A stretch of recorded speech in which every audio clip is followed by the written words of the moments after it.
Salut à tous, aujourd'hui on va voir comment vidanger sa 107 1 litre 4 HDI, sachant que si vous avez une C3, une 206, une 207, tant que c'est le 1 litre 4 HDI, la vidéo vous servira. N'hésitez pas à aller dans la description, je mettrai les liens de toutes les pièces et outils que j'utilise. Voilà, bonne vidéo à vous. Ok, donc on va attaquer la vidange sur un 1 litre 4 HDI sur cette petite Peugeot 107. Donc pour commencer, on va commencer par lever la voiture. Donc moi, je me suis acheté deux petites rampes, ce qui fait qu'en fait, on n'a pas besoin de cric, de chandelle ou quoi, et on a largement la place de passer en dessous pour enlever le bouchon et puis pouvoir faire la vidange. Donc je vous mettrai le lien en description si ça vous intéresse. Franchement, c'est super pratique. Ok, donc une fois que le capot est levé, on commence par retirer le cache moteur et dévisser le bouchon de remplissage d'huile pour que l'huile s'écoule plus facilement. Hop, on le pose là et maintenant on passe en dessous. Ok, donc on voit que là-dessus on a une espèce de demi-cache plastique qui d'ailleurs tient plus vraiment super bien. On va régler le souci. Donc on commence par l'enlever pour pouvoir accéder au bouchon de vidange qu'on voit juste derrière. C'est parti. Ok, donc là ça doit être hop, des petits bitonniaux à retirer. On enlève la vis et le bitonio vient ensuite. On fait pareil pour celui-là. Hop, on retire la vis, check, on retire la petite entretoise aussi.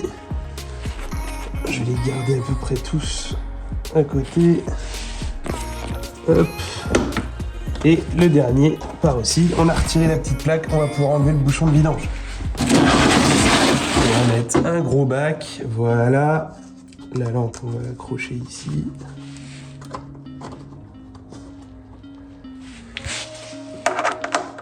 C'est du 21. Hop, donc on prend une douille, un cliquet ou une clé à pipe, peu importe. Tant que c'est du 21, et on va venir retirer le bouchon de vidange. Oh, ben ça doit faire un moment qu'il est là, lui.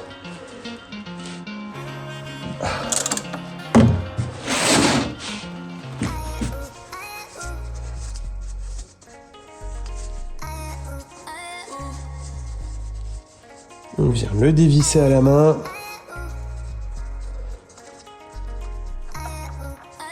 Hop, et l'huile s'écoule. On va pouvoir passer au-dessus à présent. Ok, donc pendant que l'huile s'écoule en bas, on va pouvoir changer le filtre à huile. Donc là-dessus, le filtre à huile, il est dans une flasque en plastique. Donc pour y avoir accès, on va devoir démonter cette durite d'arrivée d'air. Hop, donc pour ceci, on va la déclipser à droite pour commencer. Hop, ça c'est bon. Et ensuite, c'est un quart de tour vers la gauche pour la décoincer. Check, elle, c'est bon, c'est enlevé. Et donc là, maintenant, on voit qu'on a accès directement au filtre à huile, qui a une petite empreinte hexagonale sur la tête. Ok, donc là, on y verra mieux avec la lumière. Donc du coup, ce que je vais utiliser, c'est donc une douille de 27, une rallonge de cliquet, un petit cardan ici, puis le cliquet. Comme ça, on va pouvoir passer facilement. Hop, et c'est parti pour le desserrage. Voilà. Normalement, c'est pas serré super fort, parce que c'est censé se desserrer plutôt facilement. Donc maintenant, il n'y a plus qu'à finir de dévisser puis retirer la cloche.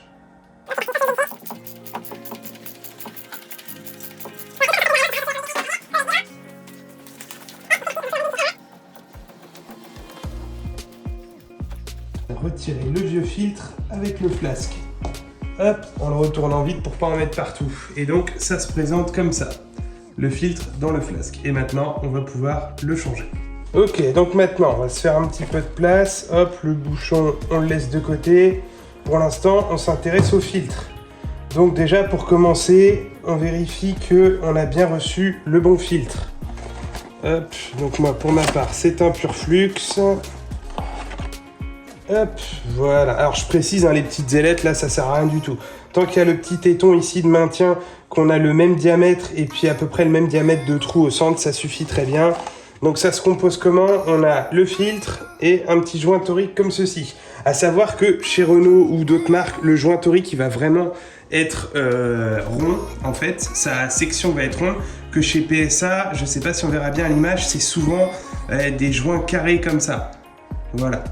Des joints carrés, donc il faudra bien faire attention quand on mettra le joint sur la cloche, qu'il ne soit pas tout torsadé comme ça quand on va le mettre. Il faut bien qu'il soit régulier partout. Ok, donc ça c'est pour les pièces neuves. Donc pour commencer, eh ben, on retire l'ancien filtre. Hop, voilà, on déclipe. Alors celui-là, ça doit faire bien longtemps qu'il n'a pas été changé. Parce qu'il est vraiment complètement dégueulasse. Complètement.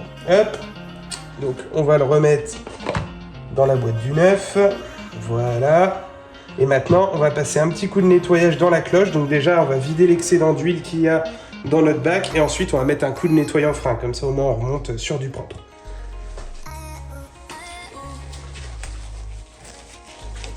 Hop, c'est parti. Donc moi, pour ma part, je me fournis chez Action. Nettoyant frein, franchement, il est très bien. Ça fait très bien l'affaire. Hop. Ah, bon, bah forcément, ouais, ça en projette un petit peu partout. Il n'y a rien de tel, franchement, pour dégraisser du filtre à huile, tout ce qui va être un petit peu gras, franchement, c'est l'idéal.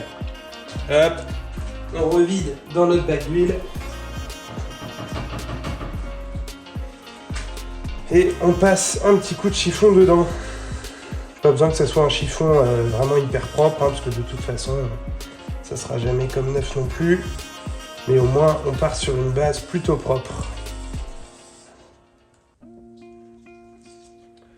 Et voilà, on n'a plus de petits résidus d'huile. Franchement, c'est nickel. Donc, on va pouvoir changer le joint maintenant. Je vais faire un petit coup de propre sur ma servante quand même, parce que j'ai tout dégueulassé. Ok, donc maintenant, on va pouvoir passer au changement du petit joint torique de la flasque. Donc pour ça, le plus simple, c'est de prendre un petit tournevis plat. Et puis donc, on va venir le prendre comme ça. Et puis, le faire sortir complètement. Voilà. Donc celui-là, c'est l'ancien. On n'en parle plus. On va mettre le nouveau à la place. Là. Donc au début, pour le faire passer, on peut le faire passer un peu comme on veut, voilà. Et donc en fait, le but, je sais pas si on verra bien à la caméra, le plus simple, moi ce que je fais, c'est que je viens reprendre le nouveau, et puis en fait, je m'assure que tout le long, voilà, hop, on enlève en fait les tours qu'il a pu prendre pour qu'il soit bien carré partout, et qu'il soit pas torsadé, parce que sinon on n'aura pas une étanchéité vraiment géniale s'il est torsadé. Donc là, je refais le tour. En même temps, comme ça, je le lubrifie avec l'ancienne huile pour pas le remonter à sec. Et donc, on voit qu'il est carré tout le long. Il est bien monté. Maintenant, plus qu'à prendre le filtre à huile. Hop, on le clipse. Check, c'est fait. Et puis, bah, maintenant, on va pouvoir aller le remettre pour remettre la flasque, la revisser à son emplacement. Donc maintenant, on va pouvoir venir remettre la flasque, sachant que du coup, le téton doit aller dans un trou en fait sur l'emplacement. Donc là, moi, on le voit, il est plutôt vers le bas. Donc je vise approximativement. Et puis de toute façon, on va vite se rendre compte parce que si le téton n'est pas dans le trou, en fait, la cloche descendra pas assez pour pouvoir se visser. Donc là, on voit coup de bol. Je suis tombé dedans dès le début. Hop. Donc maintenant, eh ben, il n'y a plus qu'à finir de visser la flasque à la main au début pour être sûr qu'on est bien dans l'emplacement et pas abîmer le filetage plastique de la cloche. Et puis une fois qu'on commence à forcer, on y va avec le cliquet, comme tout à l'heure.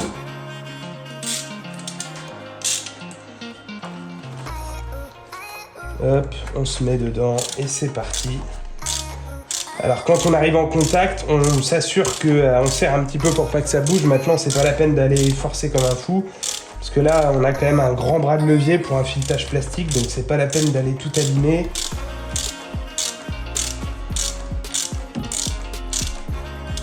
Hop, et là, voilà, ça suffit, pas besoin d'aller plus loin, ça bougera pas.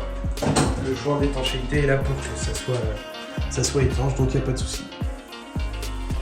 Ok, donc maintenant qu'on a fait ça, le souci c'est que du coup on a mis de l'huile un petit peu partout, forcément, vu qu'on a sorti la partie plastique, l'huile a coulé, donc là chez moi elle a coulé sur la boîte de vitesse, etc.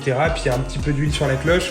Ce que je vous conseille, c'est nettoyer en frein, et puis au top, si vous avez un petit pistolet air comprimé, un petit compresseur, ou alors un chiffon si vous pouvez atteindre les zones à la main. Hop, on n'hésite pas, on en met un petit peu partout. Voilà. Et ensuite, on vient souffler.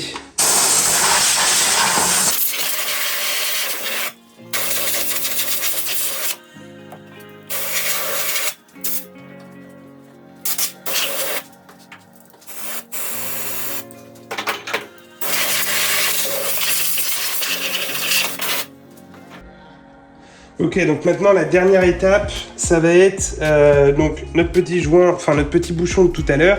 Il a dessus un joint cuivre pour assurer l'étanchéité. Donc on va le remplacer. Hop, c'est reparti. On reprend un petit tournevis. Parce que forcément, depuis le temps qu'il est là. Hop, et on vient essayer de faire levier pour le décoller de son emplacement. On a à présent le bouchon sans joint. Et on va pouvoir le remplacer. Donc méfiez-vous, quand vous commandez les filtres à huile, de temps en temps on vous donne des joints, mais c'est pas systématique. Donc je vous conseille d'en avoir d'avance, ou si vous savez que vous n'en avez pas d'avance, d'acheter le joint qui correspond sur internet. Hop, donc on le remplace, on le remet simplement en position, pas besoin de mettre deux pattes ou je ne sais quoi. Et maintenant on va pouvoir revenir mettre le bouchon sur le carter d'huile. C'est parti, on se retrouve en dessous. Hop, voilà, le coup de propre est fait. Maintenant on n'a plus qu'à venir revisser à la main, si l'huile a fini de s'écouler bien évidemment. Donc moi c'est le cas. Hop, je lui fais prendre quelques tours à la main, voilà, check. Et puis je l'emmène jusqu'à ce que je puisse plus visser à la main.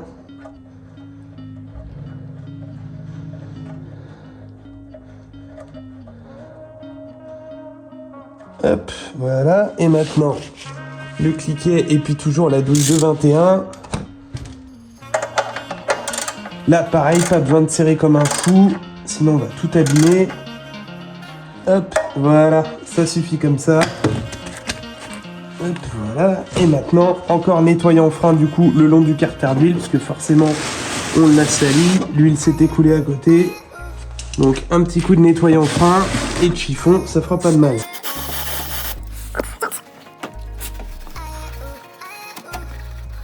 Hop, donc maintenant on va pouvoir remettre la petite admission d'air, on n'a plus besoin qu'elle soit sortie. Hop, donc quart de tour à droite. Une fois qu'elle est emmanchée, puis là vous voyez en fait si vous voulez il faut tirer cette partie là puis la faire coulisser dans son logement. Hop.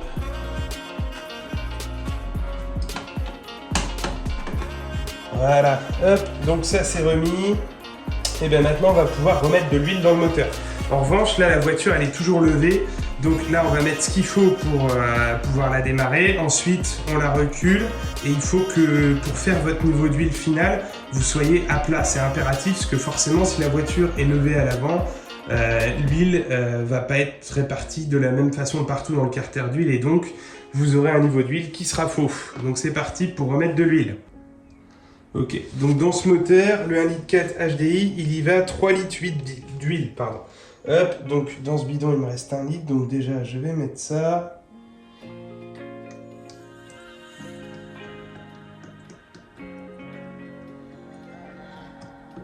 Je vous mettrai évidemment en description le joint de bouchon de vidange pour ceux qui veulent, et puis le filtre à huile, et puis la référence de l'huile qu'il faut utiliser. Enfin la référence, bon. Pour les huiles, de toute façon, il n'y a pas de référence absolue à avoir. Il y a plein de préconisations différentes. C'est juste le grade en fait qui va être important. Le grade, donc la viscosité à chaud, à froid, etc.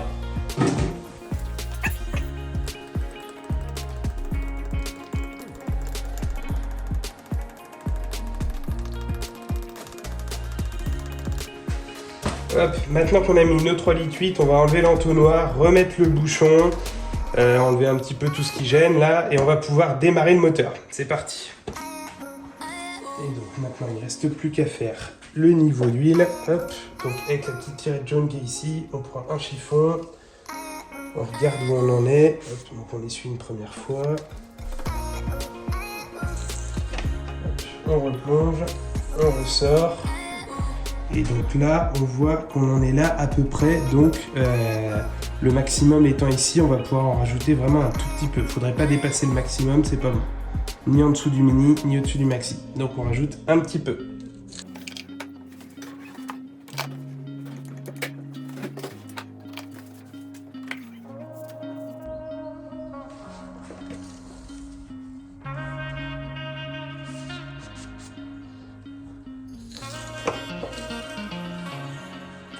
Et là on est pas mal, on va s'arrêter là.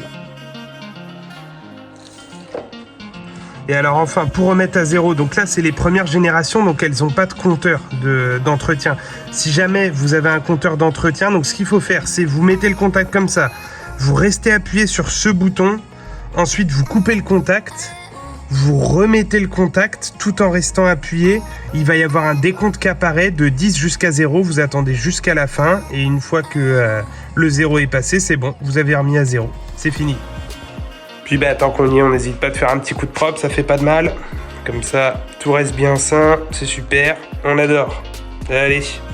Ça y est, c'est la fin de cette vidéo. J'espère que ça vous aura été utile et que ça vous aura aidé à faire votre vidange sur votre 107 1.4 litre HDI, sachant que vous ayez une 206, une 207 ou autre Peugeot, Citroën, une C3 ou quoi. Le 1.4 litre HDI, la vidange se fera toujours de la même façon. Ça sera le même filtre, ça sera le même bouchon en dessous, peut-être pas la même plaque sous le moteur, mais ça va ressembler. Je vous mets toutes les pièces nécessaires, les liens de ces pièces dans la description. Et puis, n'hésitez pas à vous abonner, lâcher un like. À la prochaine.